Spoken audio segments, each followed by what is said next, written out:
Hi, everybody. It's Sarah Draper with MADD here again today to tell another story and share the next in our series of videos introducing our 2020 honorary victim families. This year is incredibly special and incredibly unique because we are talking to two different families whose children were killed in the same crash. It's unusual, but it happens, and it's so important, and we can't truly tell the story of the impact of this crash without getting to know both of these amazing families and both of the amazing young men who were taken too soon in this crash. So today I am sitting down with Jessica, and Jessica and I are going to chat a lot more about Tom. So I'm going to let you introduce yourself and tell us a little bit about your family. Okay. Well, thank you, Sarah, for giving us this opportunity. We really appreciate it.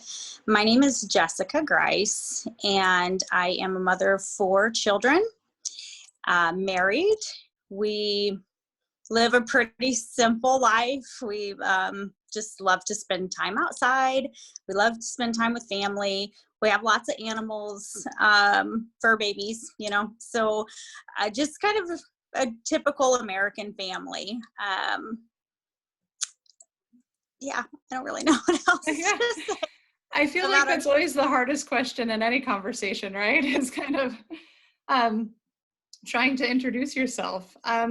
We're here today to have a very specific conversation about your family, and we're here to talk today a little bit more about Tom. And so one of the things you shared with me in our conversations that just was such a beautiful statement to me is you don't talk about who Tom was, you talk about who Tom is.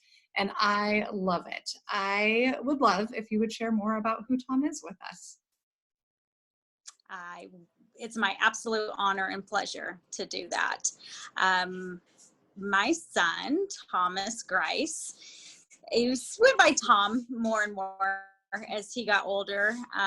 As you know, he was 21 the day of the crash, and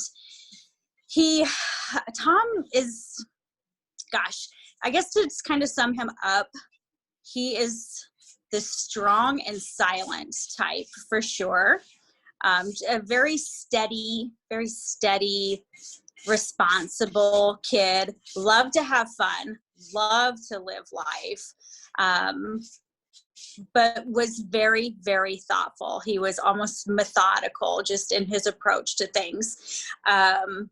But he loved life. He loved to live it, and he did it to the fullest. Everything that he endeavored to do, he put his entire heart and soul into it.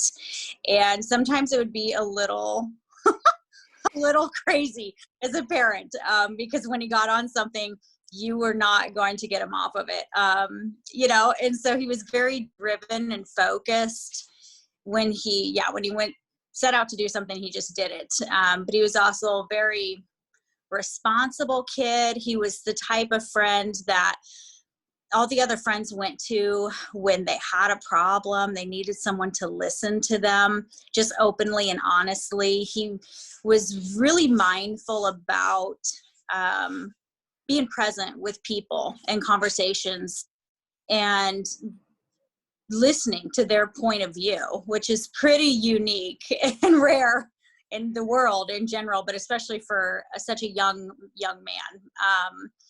So in that regards and many other things, I consider him definitely an old soul type, just wise beyond his years.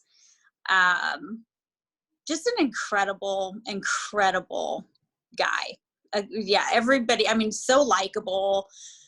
He just was so easy to get along with, and just really does his best to be the best person that he can be. And so he's very, very honorable, very honorable. My son has taught me so much. Isn't that incredible that we continue to learn from our children? I love the way you describe him as an old soul. Like you don't find those anymore. And so that's just, it's just amazing to me. I always feel like to really get to know somebody, we need to hear stories or memories. So would you be willing to share maybe a couple of favorite stories or a couple of favorite memories that you look back on now that still bring joy? Yeah. Yeah, I'd love to. The memories thing it's tricky. It's not kind of tricky. It is tricky in situations such as this. And so I know I've told you several times, and so I won't spend a lot of time on it, but honest to goodness, my absolute favorite memories and the things that I think of most of the time now since he has passed are the everyday things, just the little things that really you didn't think you were paying that much attention to at the time. But now, like for instance, his car coming down the driveway, hearing him blasting his radio, usually Iron Maiden or some kind of fast, heavy rock and roll. DC, Iron Maiden, something, he's coming to the driveway and it's just blaring, oh, Tom's home, seeing him walk through the front door, putting his keys down. He wasn't always in a good mood when he came home. He had hard days and sometimes it was hard to get him to talk. Like, Thomas, how are you? That type thing. I miss that a lot. It's a really, really big deal for me. Family memories. Some of the really fun ones that come to mind. I suppose, he kind of, you never really knew what to expect with Thomas. He would kind of just do things. You'd be like, wow, that's, who are you? What'd you do with my son, Tom? As soon as you thought you had him figured out, he was like, throw you a curveball. And so his senior year, he really started to excel in high school in 10th grade. And again, really just kind of surprised us. He just hit the books hard, got involved with things. And you're like, oh my gosh, who is this Thomas? So his senior year, he comes home and he says to us, well, I have an announcement. I'm like, okay, I've joined the dance team at school. Like, this is a kid, just outdoors kid, loves music. He's been in a band for years and years and always in the school band playing trumpet or drums. But the dance team? Like, so Dad kind of look at each other and my first thought is, what the heck? Who are you and what'd you do with Thomas? But I wanted to just tell him, like, oh my gosh, I'm so excited for you, buddy. That is so cool. And my second thought was, who's the girl? Who is the girl?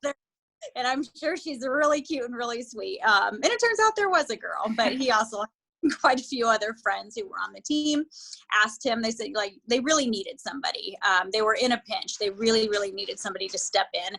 And so he did. He's like, you know what? It's my senior year. I only get one senior year. I'm going to go for it. And he was absolutely amazing at it. That was the second part that blew my mind. I had no idea the kid could move like he did. He was really, really, really good.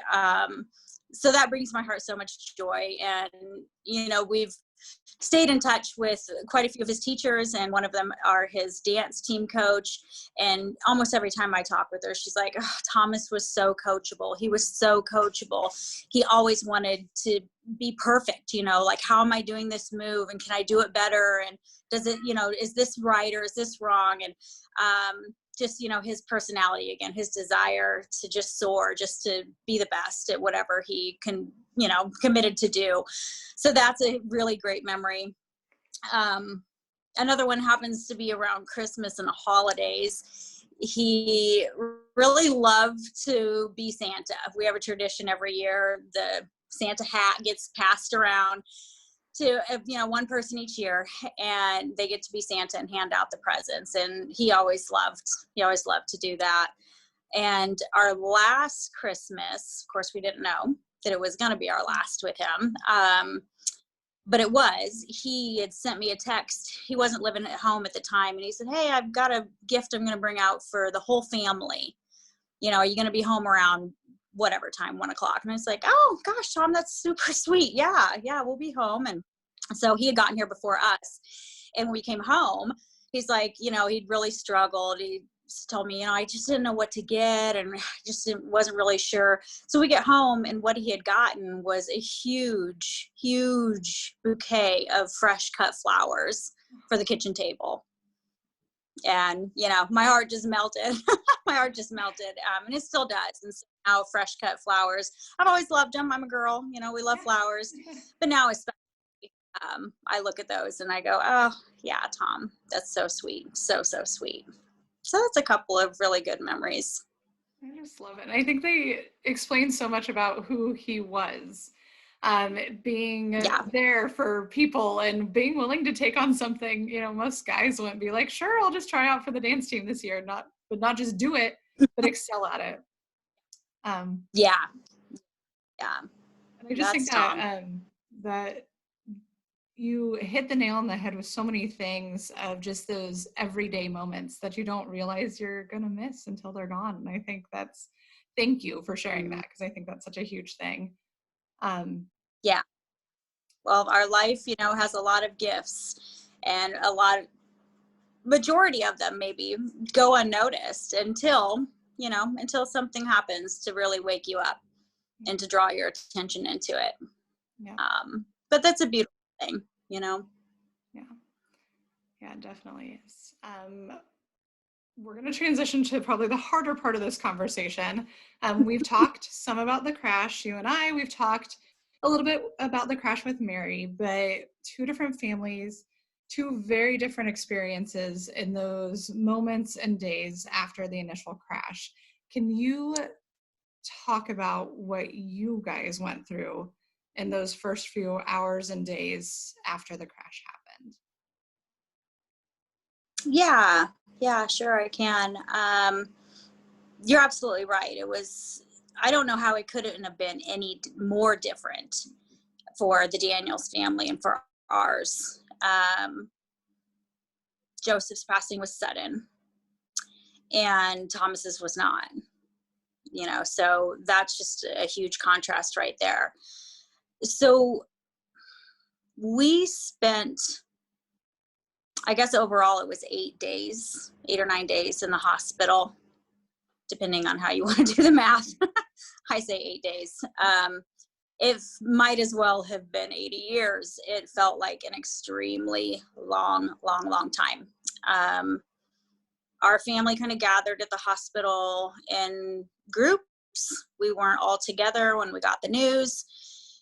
And so once we were all together in the hospital, and, the gravity of the situation really started to be known, at least for me, I can only speak for myself.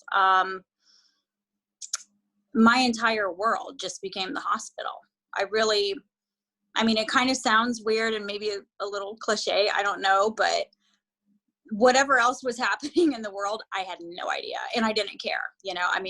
My entire universe was in the hospital with Thomas, and just, wondering and hoping and praying that he would be okay, that he would heal, and that he would be okay.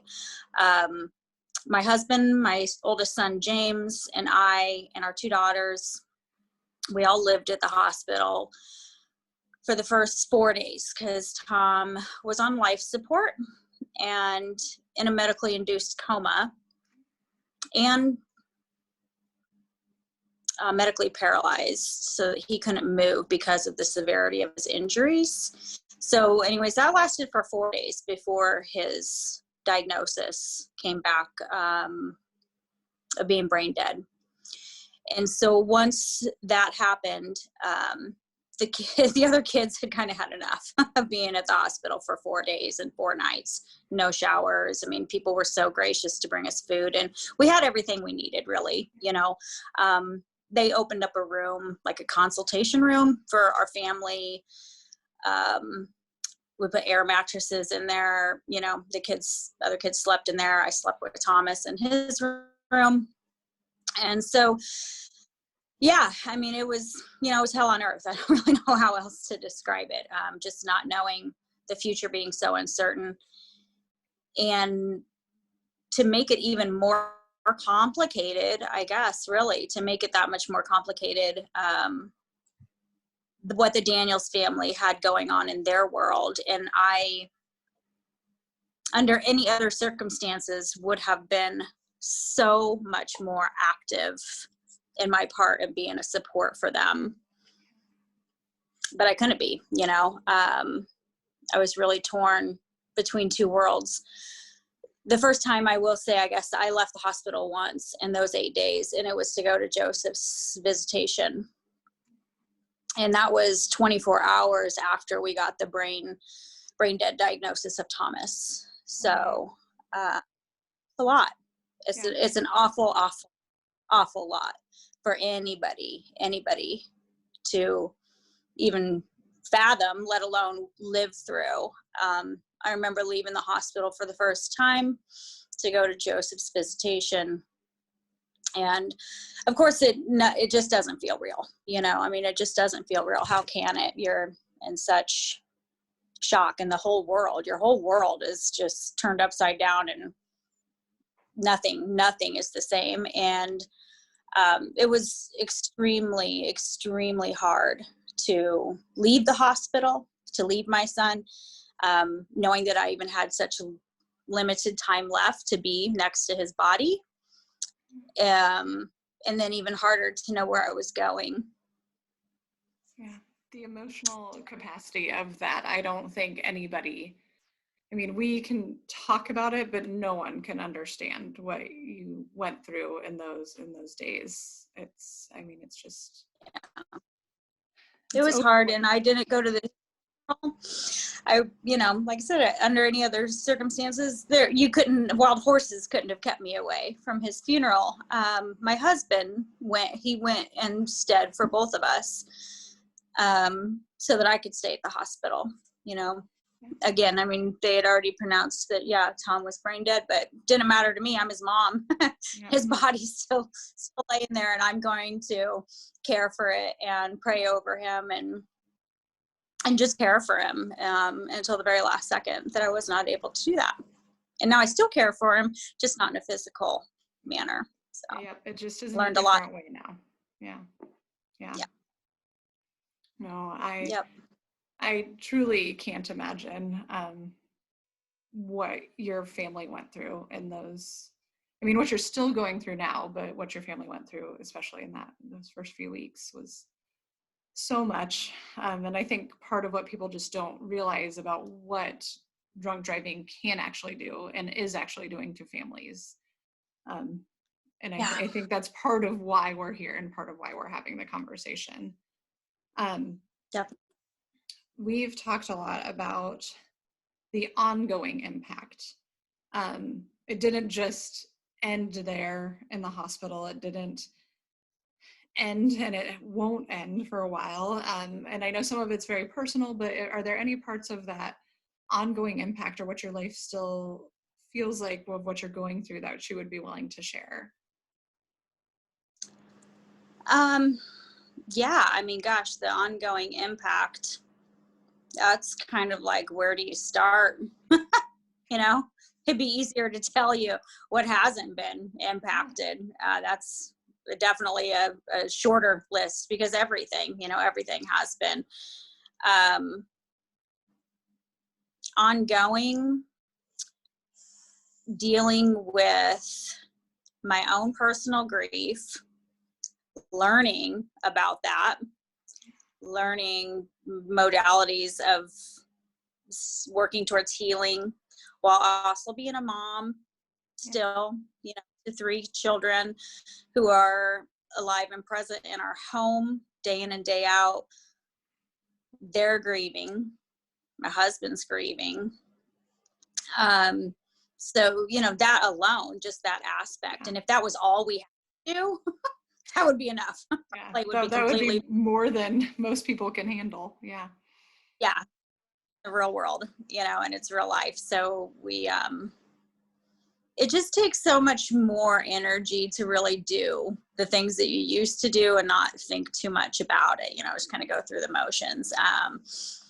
Everything's more of a concentrated effort to do things. And, in a tangible, ongoing aspect, honestly, I just thought of this when I was coming home and getting, I knew I was going to be getting on here with you, is that I drive past the turnoff to the cemetery where Thomas's body is buried every day that I leave my house and head west. And, that's an ongoing thing. That's not going to change. And I have never spent so much time in a cemetery or even ever gave it much thought before. That's ongoing. That's an ongoing thing.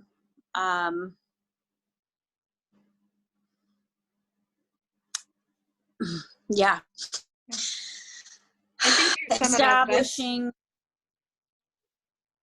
Sorry. Go ahead. No, I just think you sum it up best saying it's easier to explain what the crash hasn't impacted. It's every part of your life. How could it not be? Yep, every single thing. And I think, at least for me, I've had some heavy grief in my life before this. Nothing comes close to this, but I have had a pretty significant experience with it. And even then, emotionally was what I really, the emotional, mental aspects of grief, but the physical aspects are huge too. And those are certainly ongoing, just as much as my healing emotionally, spiritually, mentally, physiology, all of it is completely ongoing. Just as of recently, I feel like I've turned a little bit of a corner physically, and things are slowly improving, which I'm really grateful for. But it's definitely an ongoing, every day something that you work with. Yeah, it's part of life and part of who you are now. And I think that's something that people don't understand until they've, sat where you're sitting. Yeah. We know that talking about this, I can see your emotion. I can feel your emotion just having this conversation. It's not easy. It's not easy to sit and talk about it. But you have graciously offered your time and allowed MADD to share your story. And I know you have a reason behind that. So when you are sharing, what is your motivation? What impact do you hope to have by talking to us, by sharing your impact in your life and Tom's life?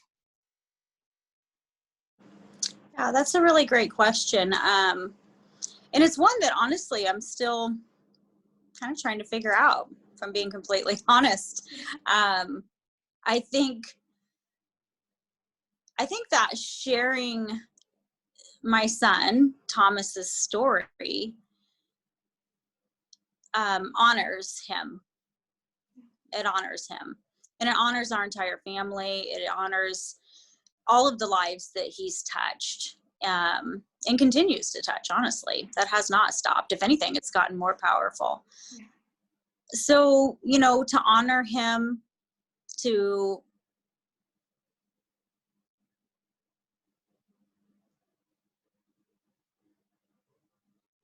of course honor all of the families who have been impacted by drunken driving. I think for me, it's really important that we support one another. And so that's a huge part of it for me too, is to say, kind of the me too, you're not alone. And together, I know that we're stronger and that we are more powerful when we're together, when we bring our voices together, when we bring our stories together. My healing is their healing, their healing is mine. It's all so very connected. So that's a huge, huge thing. But I think, sharing Tom and Joe's story, that's huge, to honor them in every single way that I ever possibly can. That is my motivation. Absolutely. And I think you don't necessarily realize how much you are honoring them. Each time you share, each time we share, they are being honored. And I mean, you talked about just in there the impact that Tom has even now. And I can easily say that's been an impact on my life. I never met him in life, but feel like I know him through you now. And he's had an impact on my life, and that's huge.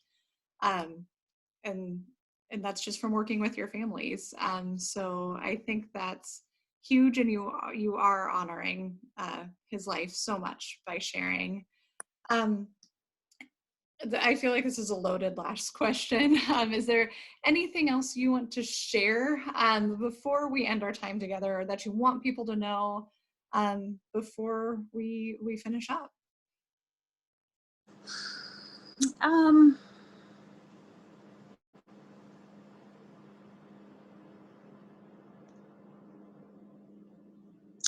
I don't know. I mean, yeah, I guess that kind of a tough one. I could go a couple of different ways with that, I guess. But no, I guess my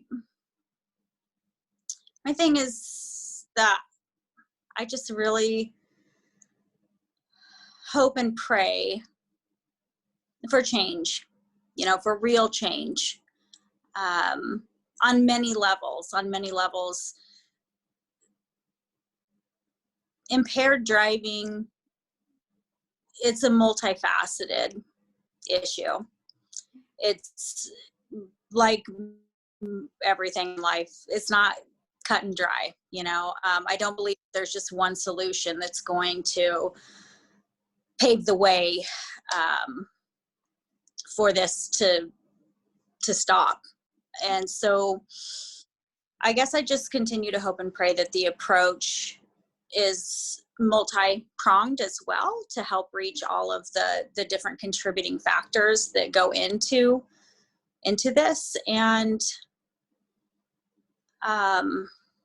yeah, I guess that's probably the last thing I want to say. And that my son is amazing, and I couldn't be more proud to be any soul's mother than Tom Greise. So thanks for letting me share.